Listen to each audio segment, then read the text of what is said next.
great city for learning about the civil rights movement. It is the capital. One can use that legacy.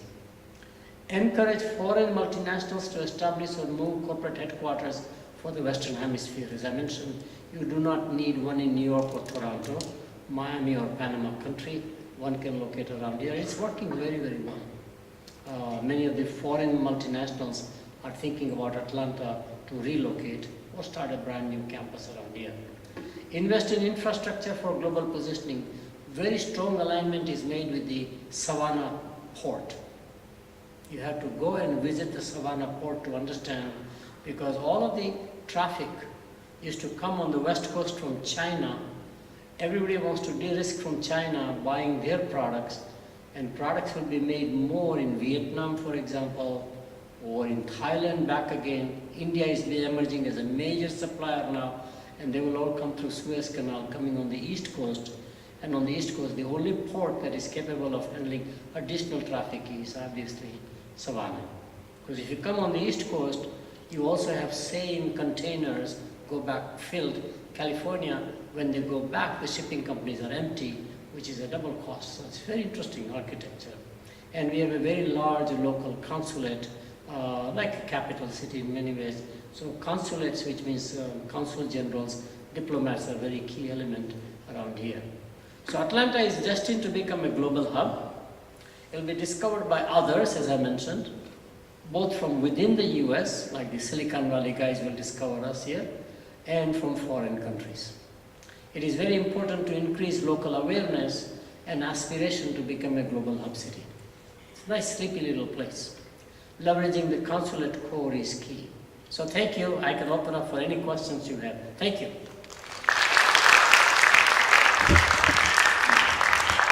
Questions? Yes.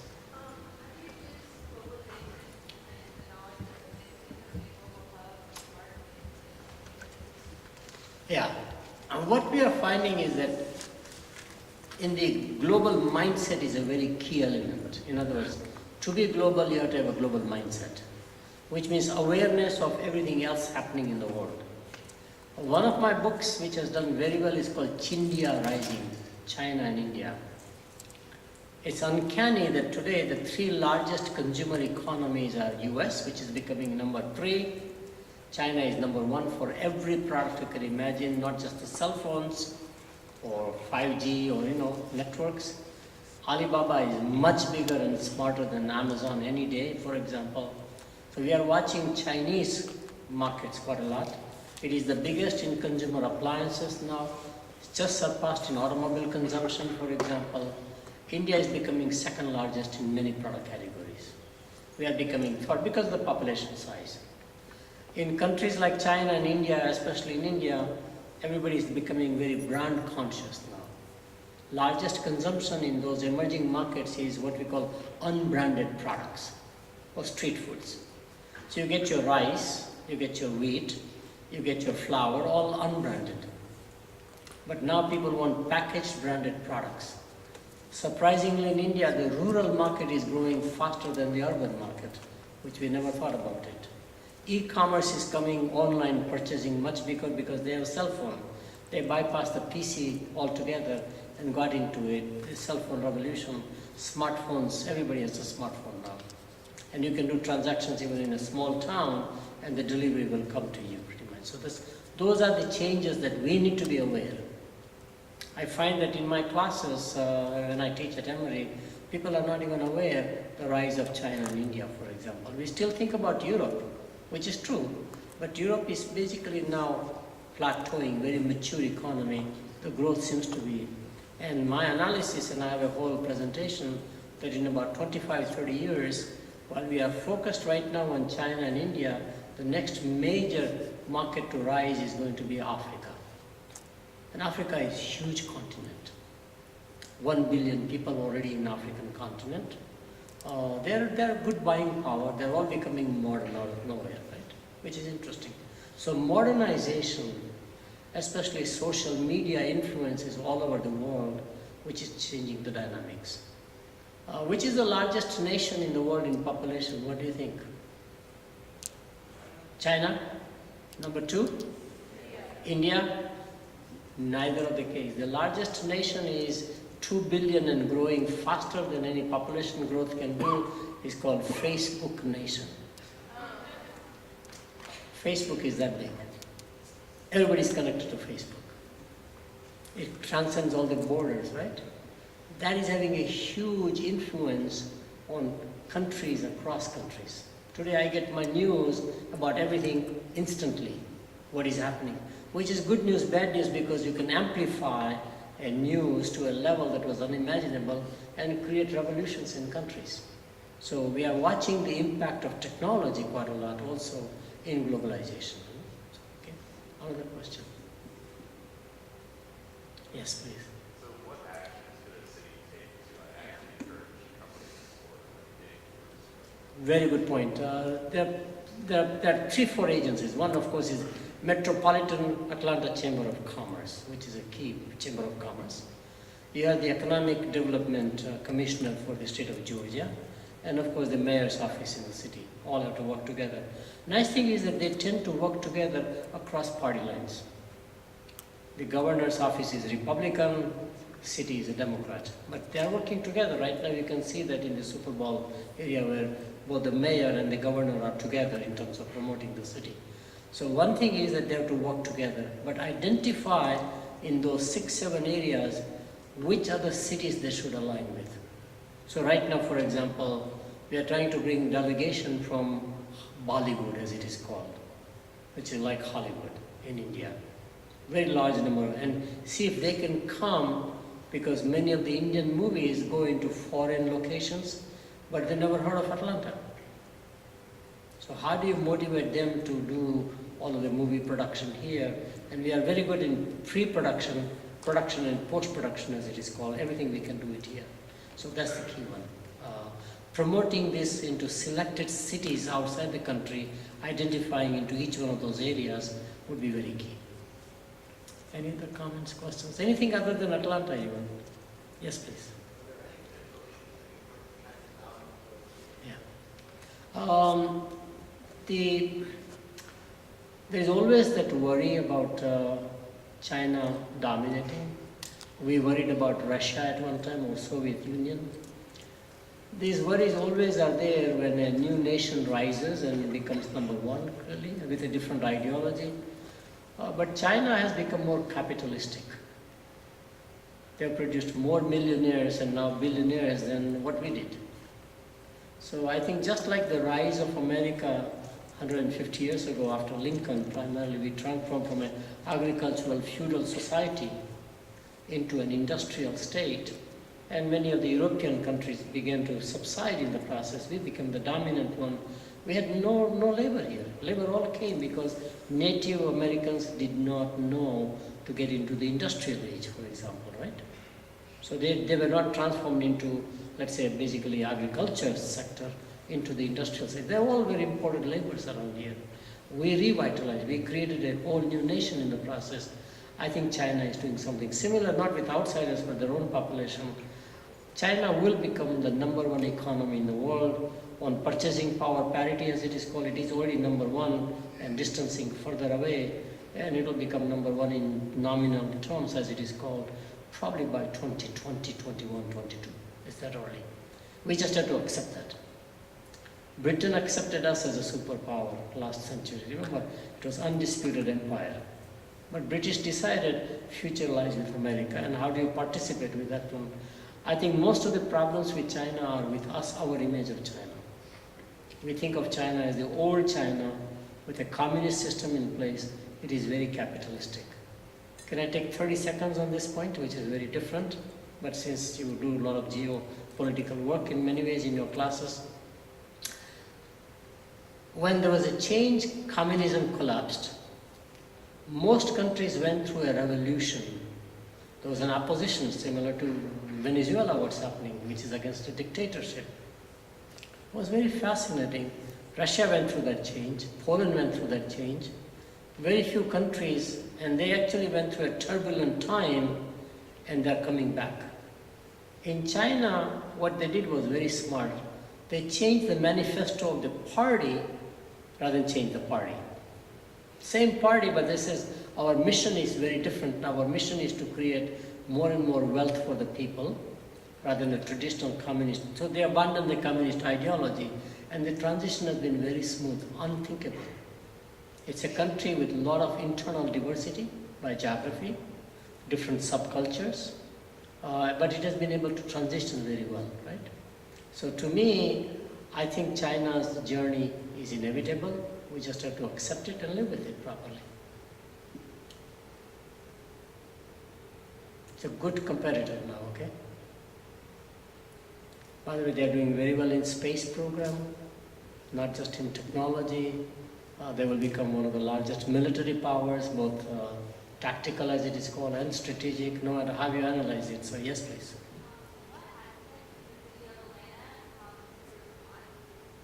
I'm City of Atlanta. Oh, can improve upon, yeah. Three things easily. The biggest issue with Atlanta is public school education. Colleges are great, but public school education here is, I mean, you are an exception. So would be the Johns Creek where my grandchildren went, for example. But those are only exceptions. The states that invested heavily in public education were New York when it was rising.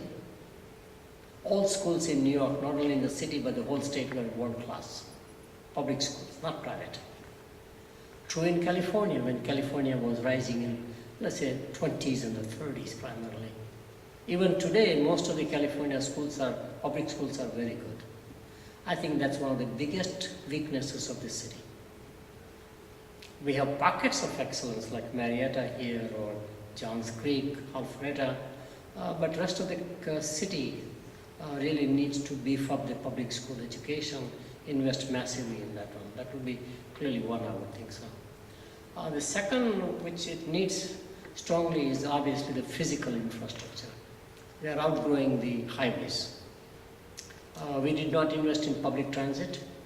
Most of these cities, when you look at them, have anticipated a population growth and invested into, let's say, mass transit of some sort. We still rely heavily on the automobile primarily. And unless there's a change in the automobile itself, in the way we move from one place to the other, cities like São Paulo have done a great job helicopter rides. It's so large a city, most of the executives they don't drive at all, helicopter service, which is very affordable, obviously, I'm told.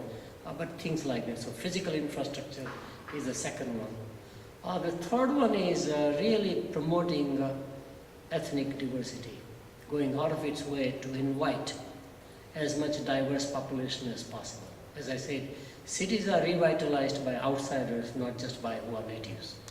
And how do you motivate that to have them come and have, which is happening by a natural process, but you actually encourage that more and more.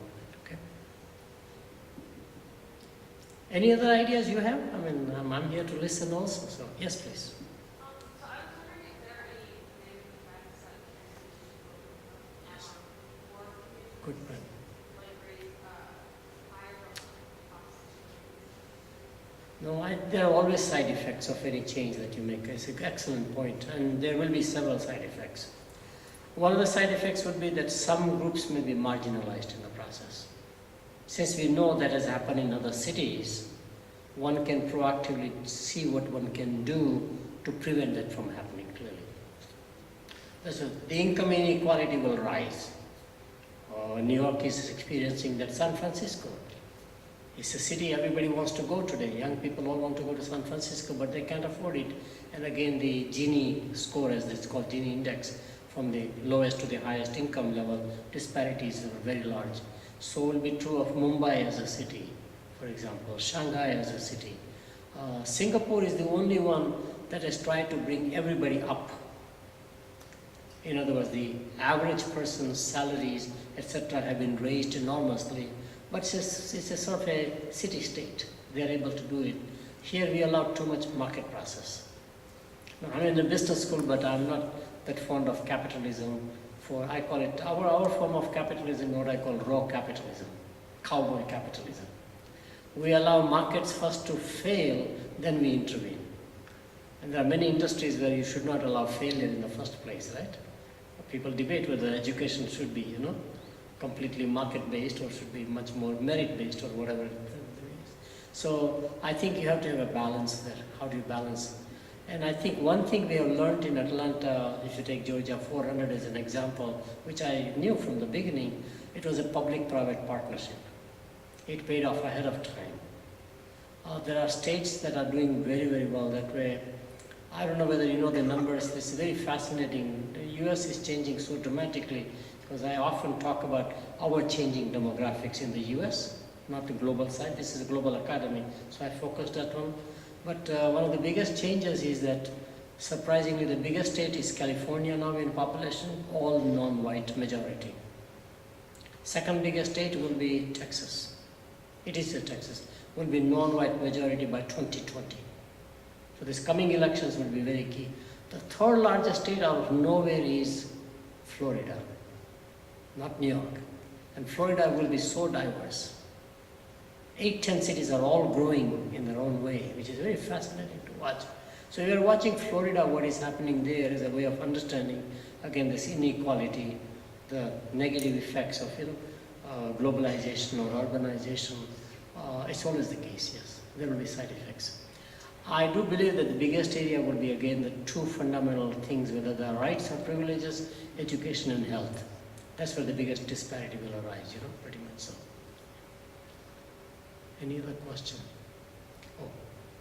Oh yes, please.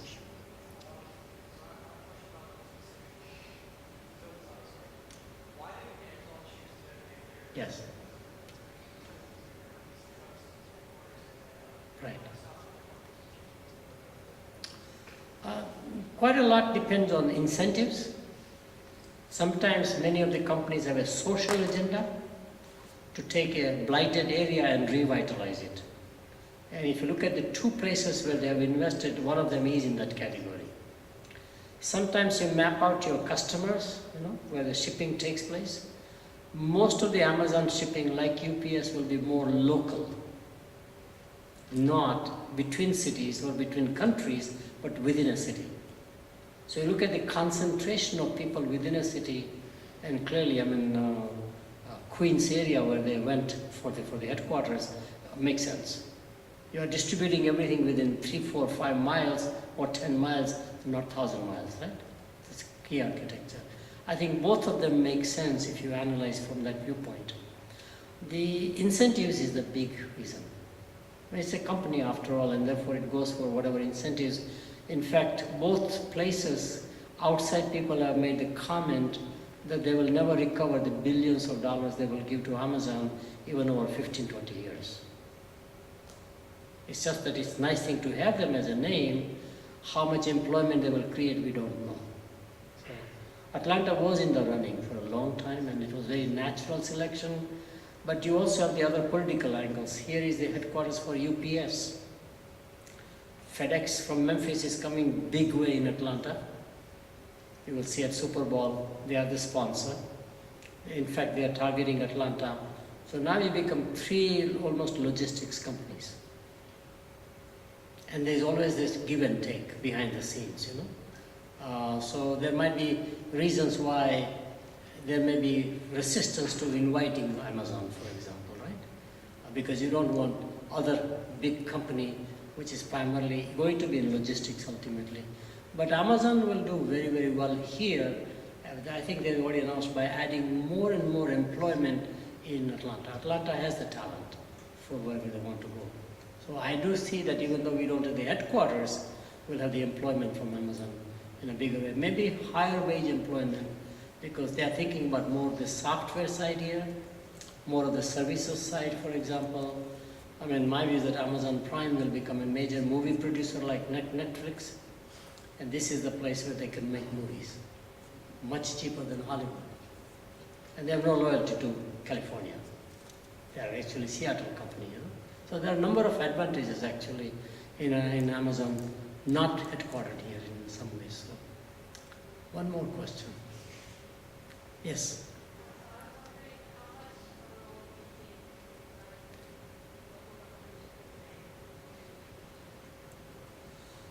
I think governments have very strong influence, and therefore government should play a very critical role. This is the issue. We did not do a good job here. Since the time we started, there are world-class people here in corporations. But Atlanta was sleepy, didn't realize its own capabilities. So one has to really do a strong advocacy position. And governments can play the role in three ways. One of the points I did make was very clear. Have a government which is friendly, easy to do business with. The bureaucracy. And that's why we are getting headquarters relocating to Atlanta from New York, New Jersey, for example. So that's clearly one thing. And I think pro-business attitude matters. Second thing that matters is if everybody is on the same page. The city, the state, because your city is nested in the state, and can you be on the same page? And that seems to be very possible. It's one of the few cities where I don't see a contention despite different parties, ideologies. They are willing to work together, which is very good. So you have the business community, which is the Chamber of Commerce, the City Council on the other hand, and the Governor's Office working together for the future, which is a good sign. I think that helps quite a lot. The third one is what we call public-private partnership. In many cases, a lot of land and infrastructure capabilities government can offer, because they own the land, or right of way at least. And in the process, private sector is willing to come. As I said, Georgia 400, it was a classic case. It paid off much sooner than people realized, which was a public-private partnership. So to me, that attitude to say that I can work with the private sector, government as an attitude. I think we have a regional transit plan actually to say that if Chattanooga gets integrated here, Athens gets integrated here, and Macon, for example, there's a huge geography. And how do you manage the physical infrastructure for the geography? So you go beyond thinking about the city, you go thinking about the counties in a much bigger way. So that's really, I think overall everybody seems to be on board. There are not too many dissensions to simply say it's not the right place to go. That's what I sense. Change in the government has made no difference. Change in personalities has made no difference. From one mayor to another mayor, the journey seems to be continuing. So yes, me too. Yes.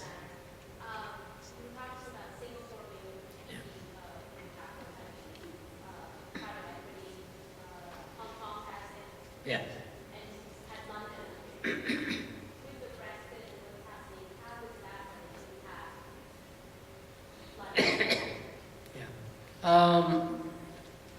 There is a brighter side of Brexit. I'm the one that says actually Brexit will turn out to be good for UK, not good for the continental Europeans. So they will do everything possible in the divorce to get the as maximum a settlement as possible, okay? Which is what's happening, my view. The British have two major opportunities which I've articulated in my geopolitical work.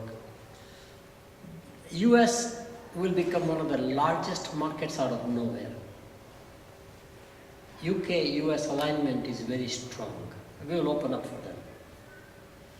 At the expense of the French and the Germans. Okay? Very key.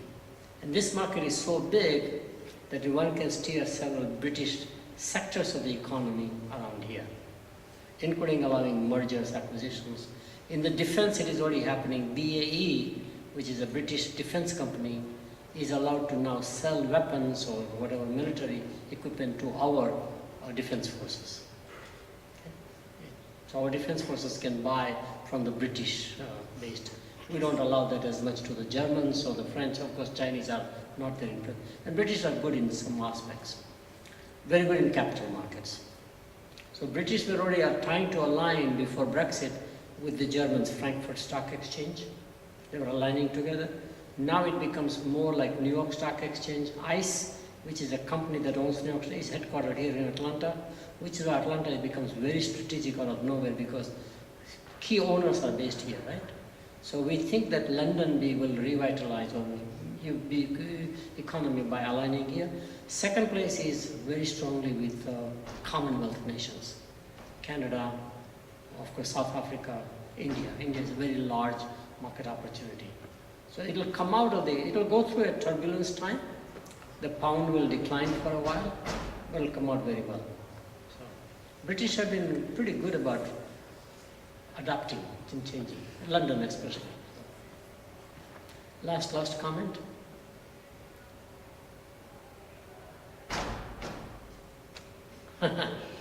Should I open the door? Oh, this is all done right, okay. I hope you have enjoyed. Thank you very much. Come to Emory, okay?